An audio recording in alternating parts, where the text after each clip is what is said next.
अस्सलाम वालेकुम। उम्मीद करता हूँ आप सब लोग खैरियत से होंगे। हम लोगों ने वेस्टर्न पॉलिटिकल थॉट्स की एक सीरीज़ स्टार्ट की है जिसके अंदर हम आज जिस साइंटिस्ट को पढ़ने जा रहे हैं उसका नाम है प्लेटो। अक्सर जो पॉलिटिकल साइंस की बुक के अंदर आपको सबसे पहले नंबर पे जो वेस्टर्न पॉलिटिकल थॉट्स के अंदर फिलोसफर मिलेगा वो अक्सर प्लेटो ही होगा। और ये हमारी जो वेस्टर्न पॉलिटिकल थॉट्स हैं इसके अंदर one of the most important philosopher है। तो आइए बिना टाइम वेस्ट किए इसको स्टार्ट करते हैं। सबसे पहले हम पॉलिटिकल थॉट्स ऑफ प्लेटो के अंदर सबसे पहले हम इसके इंट्रोडक्शन के ऊपर बात करेंगे।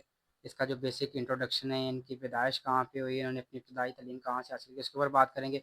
उसके बाद इनकी रिजेक्शन ऑफ प्रिवेलिंग थ्योरीज के ऊपर बात करेंगे कि इन्होंने जो पहले अर्ली स्टेज के अंदर जो थ्योरीज थी, जो प्रिमिटिव थ्योरीज की, उनको रिजेक्ट किया। वो क्यों रिजेक्ट किया, किस बेसिस के ऊपर रिजेक्ट किया, उसके ऊपर बात करेंगे। उसके बाद इन्होंने खुद अपनी एक थ्योरी दी जिसको हम बोलते हैं कॉन्सेप्ट ऑफ जस्टिस बाय प्लेटो। इसके ऊपर बात करेंगे। इन्होंने एक जस्टिस का कॉन्सेप्ट दिया था, अदल का एक कॉन्सेप्ट दिया था, उसके ऊपर बात करेंगे। और उसके बाद जो इन्होंने एक स्टेट की डिवीजन की थी कि स्टेट का जो सिस्टम है, जो गवर्नमेंट है, वो किस तरीके से चलनी चाहिए, उसको पढ़ते हुए इसका जो हमारा आज का ये टॉपिक होगा, आज के जो हमारा फर्स्ट पार्ट होगा इसका प्लेटो का, इसको हम क्लोज करेंगे। तो without wasting more time, let's start our lecture. अच्छा जी, सबसे पहले हम बात करते हैं प्लेटो की। प्लेटो कहाँ पे पैदा हुए, कौन कब पैदा हुए? तो ये 427 बीसीई को पैदा हुए और इनकी डेथ 347 बीसीई को हुई। और ये जो प्लेटो साहब हैं ये सोक्रेटिस के स्टूडेंट थे। सोक्रेटिस आपको बताता चलूँ कि ये भी एक बहुत बड़े फिलोसफर थे जिन्होंने कहा था, एक मशहूर इन्होंने एक लाइन कही थी, one thing I know that I know nothing. यानी कि मैं एक चीज़ जानता हूँ, यानी कि मैं कुछ भी नहीं जानता हूँ। आप इससे अंदाज़ा लगा सकते हैं कि कितने बड़े फिलोसफर थे। तो अच्छा, जो सोक्रेटिस हैं इन्होंने जो ग्रीक के जो एंशियंट गॉड्स थे उनको मानने से इनकार कर दिया था, जिसकी वजह से मौलाना मोहम्मद हुसैन आज़ाद ने ये कहा था कि हो सकता है कि ये जो सोक्रेटिस है ये भी एक प्रॉफिट है। तो इन्होंने जो गॉड थे ग्रीक, मैंने भी आपको बताया कि जो ग्रीक गॉड थे उनको मानने से इनकार कर दिया था, जिसकी वजह से इनको एक जहर का प्याला पीना पड़ा जिसको हम हेमलॉक बोलते हैं। अच्छा, उसके बाद वापस आते हैं अपने प्लेटो की तरफ। तो जो प्लेटो साहब हैं, अब अभी ये बहुत यंग ही थे कि इनके जो वालिद साहब हैं इनकी डेथ हो गई और इनकी जो वालदा थी इन्होंने दूसरी शादी कर ली। अब इन्होंने दूसरी शादी की, वो बंदा ग्रेट पॉलिटिशियन था और उसके बाद पर्शिया का वो एम्बेसडर था, पारीलंपस उसका नाम था, उसके साथ इन्होंने शादी कर ली। और जो प्लेटो साहब हैं इनकी जो हिस्ट्री है वो ज़्यादा एक्यूरेट तो नहीं है, क्योंकि ये बहुत ज़्यादा कह लें कि बैकवर्ड हिस्ट्री से इनका जो डाटा निकाला गया है, इनकी जो राइटिंग्स हैं उनसे इनका जो डाटा वो निकाला गया है, जिसके अकॉर्डिंग इनके दो जो सगे भाई थे, एक इनकी सगी बहन थी और इनका एक रज़ाई भाई था। जो दूसरे इनके जो वालिद साहब, इनकी जो वालदा है, इन्होंने दूसरी शादी की थी उनसे, इनका जो स्टेप स्टेप ब्रदर था इनका। अच्छा, उसके बाद जो हमारे प्लेटो साहब हैं इनकी ज़िंदगी के अंदर दो मेजर इवेंट्स हुए हैं जिनकी वजह से जो प्लेटो हैं वो फिलोसफी की तरफ इनका जो रुझान है वो ज़्यादा हुआ। सबसे पहला जो इवेंट था वो ये था कि जो प्लेटो साहब हैं इनकी जो मुलाकात है वो सोक्रेटस से होती है। अब सोक्रेटस से मुलाकात होती है, जब ये सोक्रेटस से मिलते हैं तो इनके डिबेट करने के स्टाइल और इनके लोगों के साथ निगोशिएट करने के स्टाइल से ये बहुत ज़्यादा मुतासिर होते हैं, जिसकी वजह से ये क्या करते हैं कि ये सोक्रेटस के शागिर्द बन जाते हैं और आहिस्ता आहिस्ता आहिस्ता आहिस्ता उन्हीं से फ़लसफ़ा सीखना स्टार्ट कर देते हैं। अब ये तो था एक इनका मेजर इवेंट। अब दूसरा इवेंट क्या होता है कि जब ये यंग थे तो इनकी यंग एज के अंदर जो स्पार्टन्स और एथेंस के दरमियान एक वॉर शुरू हो जाती है, एक जंग शुरू हो जाती है, जिसके नतीजे में क्या होता है कि एथेंस को शिकस्त होती है। अब इस वॉर के अंदर भी इन्होंने कुछ अरसा वहाँ पे सर्व किया। अच्छा, अब जब एथेंस की जो शिकस्त होती है, एथेंस की जो गवर्नमेंट हुकूमत थी, तर्ज हुकूमत था, वो डेमोक्रेसी था। तो जब एथेंस को शिकस्त होती है, स्पार्टन्स वहाँ पे काबिज होते हैं, तो वो क्या करते हैं, वो वहाँ पे ओलिगार्की क्रिएट कर देते हैं। ओलिगार्की क्या होता है? ओलिगार्की अरिस्टोक्रेसी का उल्ट होता है, यानी कि अरिस्टोक्रेसी की उल्टा हुकूमत होती है। अरिस्टोक्रेसी क्या होती है? अरिस्टोक्रेसी का मतलब है कि कुछ लोग होते हैं, कुछ लोगों का ग्रोह होता है जो मिलके हुकूमत करता है लोगों की फलाह के लिए। उसको हम बोलते हैं अरिस्टोक्रेसी। अब अरिस्टोक्रेसी का जो उल्ट है वो है ओलिगार्की। अब अरिस्टोक्रेसी के अंदर क्या होता है कि लोगों का एक ग्रोह होता है, वो मिलके लोगों के मफाद के लिए काम करता है। लेकिन ओलिगार्की के अंदर क्या होता है लोगों का ग्रोह ही है, वो ही काम करता है, लेकिन वो लोगों के मफाद के लिए काम नहीं करता, वो अपने मफाद के लिए काम करता है। ठीक है? तो जब एथेंस को शिकस्त होती है स्पार्टन से, तो एथेंस के अंदर डेमोक्रेसी होती है वो ख़त्म हो जाती है। नतीजे के तौर पे क्या होता है कि जो स्पार्टन्स होते हैं वो वहाँ पे ओलिगार्की क्रिएट कर देते हैं, यानी कि वहाँ पे ओलिगार्की लगाते हैं, वो अपने अपने नफ़े के लिए वहाँ पे काम करते हैं, अपना फ़ायदा सोचते हैं वहाँ, यानी कि वहाँ पे वो लूट मार करते हैं। तो अब कुछ अर्सा बाद रेवोल्यूशन होती है और उसके बाद जो डेमोक्रेसी होती है वो दोबारा क्रिएट हो जाती है वहाँ पे। तो तब जब डेमोक्रेसी वहाँ पे क्रिएट होती है, ओलिगार्की को ओवरथ्रोन कर दिया जाता है, तो जो हमारे जो प्लेटो साहब हैं, इन्होंने पॉलिटिक्स के अंदर जाने का इरादा किया। लेकिन तभी क्या होता है कि तभी जो सोक्रेटिस हैं उनको जो हेमलॉक जो पॉइजन दे दिया जाता है, उनकी डेथ हो जाती है, जिसकी वजह से क्या होता है कि जो प्लेटो होते हैं वो मेडिटेरेनियन रीजन के साथ 12 साल का अरसा वहाँ पे वो गुजारते हैं और डिफरेंट तरह के जो नॉलेज है वहाँ से एक्वायर करते हैं, जिसके अंदर रिलीजियस भी होता है, एपिस्टेमोलॉजी होता है और मैथमेटिक्स होती है और डिफरेंट तरह के जो वहाँ पे नॉलेज होता है वो वहाँ पे एक्वायर करते हैं। और उसके बाद वो क्या करते हैं, 385 बीसीई के अंदर वो एक स्कूल क्रिएट करते हैं जिसको वो नाम देते हैं स्कूल ऑफ लर्निंग्स का, और अपनी डेथ तक ये वहीं पर ये सर्व करते हैं।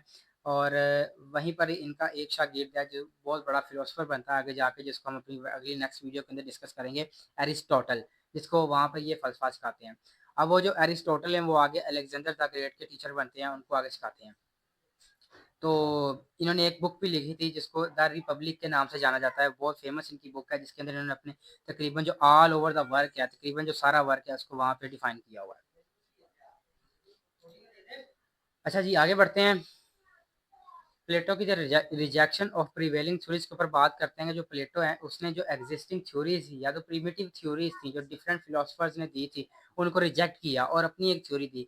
अब वो जो डिफरेंट थ्योरीज हैं उनको इन्होंने रिजेक्ट किया, किस बेस के ऊपर रिजेक्ट किया, और इनकी जो थ्योरी है, थ्योरी ऑफ जस्टिस, उसकी बुनियाद क्या है, वो किस बेस के ऊपर खड़ी है, उसी को मैं इसके अंदर उसको हम डिस्कस करेंगे। तो सबसे पहले हम बात करते हैं ट्रेडिशनल थ्योरी की।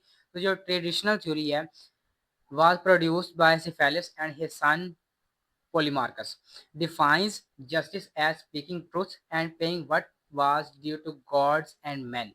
Good is done for friends and harm to enemies. जो ट्रेडिशनल थ्योरी है वो सिफेलिस और उसके सन पॉलीमार्कस ने इंट्रोड्यूस करवाई। इसका जो सिंपल सा इसके इसका जो सिंपल सा मकसद था वो ये था कि जो जस्टिस होता है, असल में जस्टिस हम उस चीज़ को बोलते हैं कि जो हमारे दोस्त अजीज़ व अकारब या रिश्तेदार हैं उनके साथ हम अच्छाई करें, और जो हमारे दुश्मन हैं या जो हमारे रकाबीन हैं उनके साथ हम बुराई करें। ठीक है, ट्रेडिशनल थ्योरी के अंदर सिंपल सा फलसफा इसके अंदर कि सिफेलिस साहब का कहना था कि जस्टिस हम इस चीज़ को बोलते हैं कि हम अपने दोस्तों, रिश्तेदारों या वो लोग जो हमारे करीब हैं उनके साथ हम अच्छाई करें, और जो हमारे दुश्मन हैं उनके साथ हम बुराई करें। Just simple.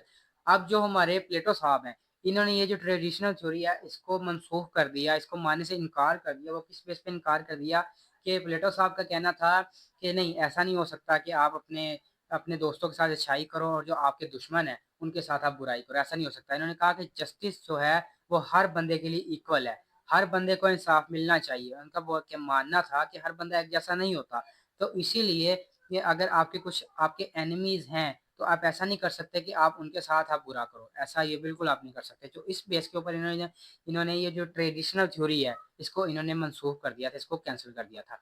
अब उसके बाद हम चलते हैं रेडिकलिस्ट थ्योरी के ऊपर।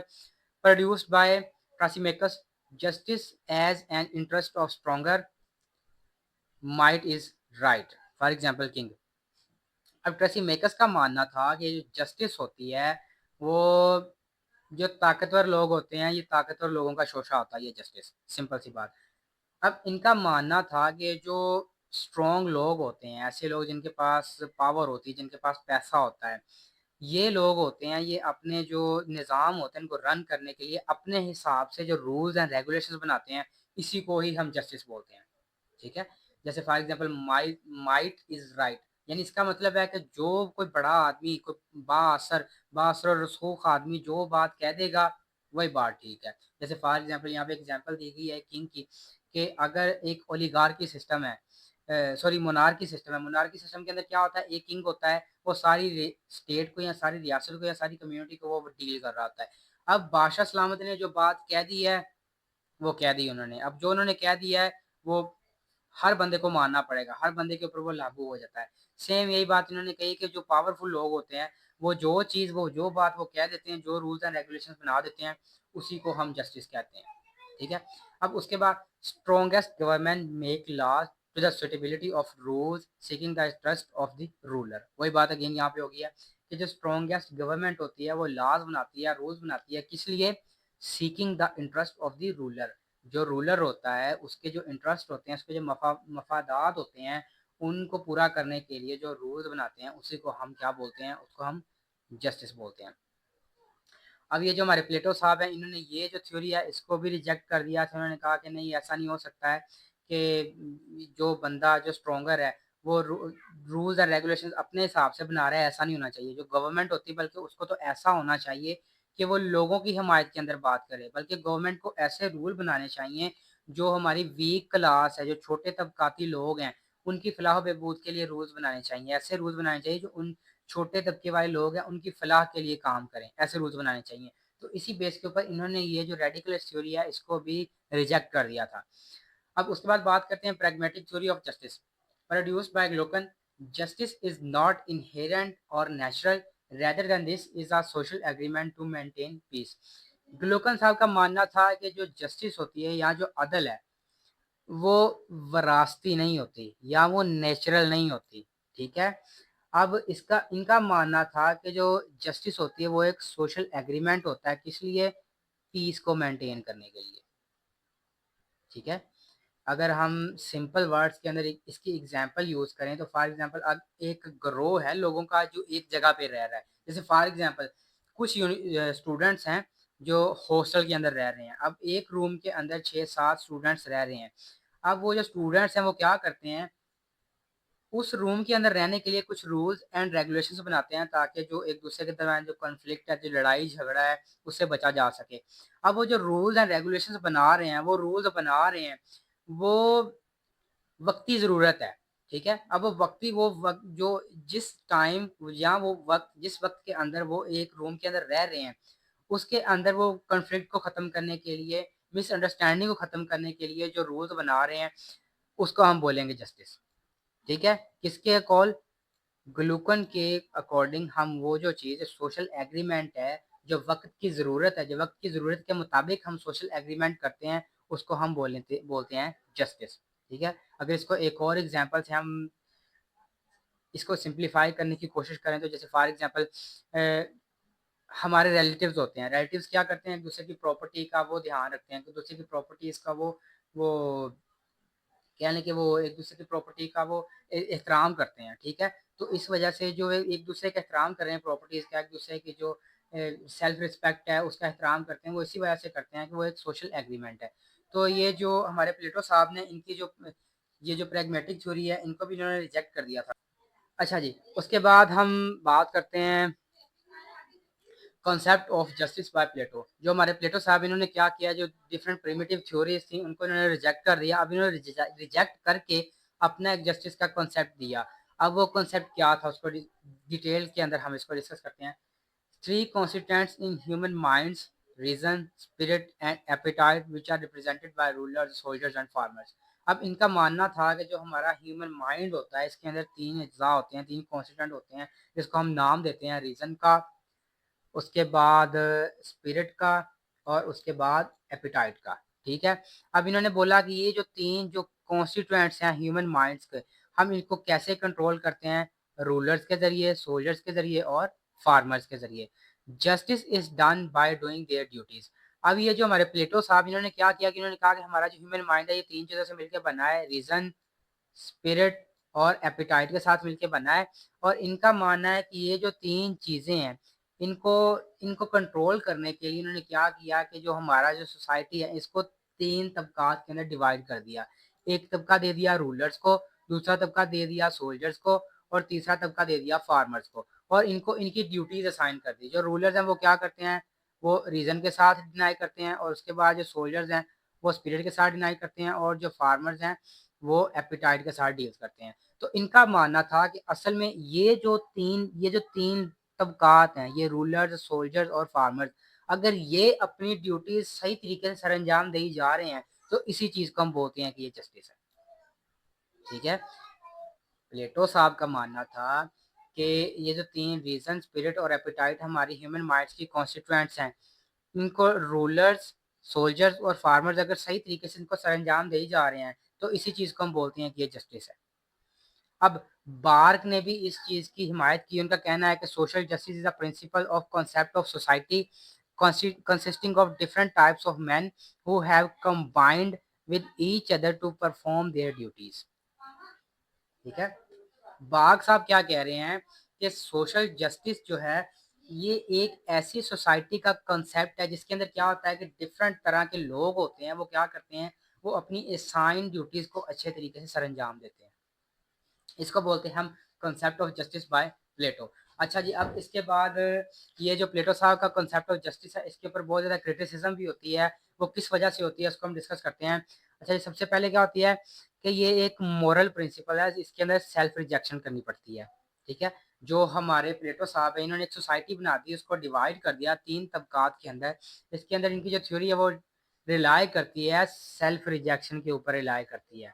इसके अंदर क्या होता है, फॉर एग्जाम्पल अगर इसको एग्जाम्पल से समझने की कोशिश करते हो, प्लेटो साहब की जो थ्योरी है वो एक ऐसा निज़ाम है जिसके अंदर जो लोग मार के अपनी सेल्फ रिजेक्शन करके जो सोसाइटी के मफाद के लिए काम करते हैं। ठीक है, तो हर बंदा सेल्फ रिजेक्शन नहीं कर सकता। जैसे फॉर एग्जाम्पल हम एक सोसाइटी बनाते हैं, एक हमारा गांव है, उसके अंदर हम एक रूल जो लागू करते हैं, हम कहते हैं कि कोई भी बंदा आज के बाद चोरी नहीं करेगा, कोई बंदा गलत बयानी नहीं करेगा। तो लेकिन जैसे पांचों उंगलियां एक जैसी नहीं होती, वैसे जो हमारी सोसाइटी होगी, हमारा विलेज होगा, उसके अंदर कुछ लोग ऐसे भी होंगे जो रूल के बावजूद चोरी करेंगे, कुछ लोग ऐसे भी होंगे जो रूल के बावजूद गलत बयानी करेंगे। ठीक है, तो इसी वजह से ये पहला क्रिटिसिज्म था जो प्लेटो की कॉन्सेप्ट ऑफ जस्टिस के ऊपर किया गया, वो ये था कि हर बंदा सेल्फ रिजेक्शन नहीं कर सकता, हर बंदा मॉरल प्रिंसिपल्स को फॉलो नहीं कर सकता, जिसकी वजह से जो प्लेटो साहब की जो थ्योरी है ये जो इसको हम अप्लाई नहीं कर सकते। उसके बाद जो दूसरा क्रिटिसिज्म इनकी थ्योरी के ऊपर हुआ वो ये था कि Plato fix people to do specific works which is not applicable. अब प्लेटो साहब ने क्या किया, जैसे हमने अगेन ऊपर डिस्कस किया कि जो प्लेटो ने जो हमारी सोसाइटी है, जो हमारा जो कम्युनिटी है, उसको 3 तबकात के अंदर डिवाइड कर दिया। अब उन्होंने हर तबके को एक अलग-अलग काम दे दिया। अब यहाँ पे शराइत हैं कि जो फार्मर्स हैं, अगर कोई फार्मर ये उम्मीद करता है कि मैं जी सोल्जर्स क्लास के अंदर चला जाऊँ तो वो ऐसा नहीं कर सकता, उसको डिनाइड है, उसको ऐसा करने की इजाज़त नहीं है। अब अगर कोई सोल्जर कहता है कि मैं रूलर्स क्लास के अंदर चला जाऊँ तो वो भी ऐसा नहीं कर सकता, उसको इजाज़त नहीं है।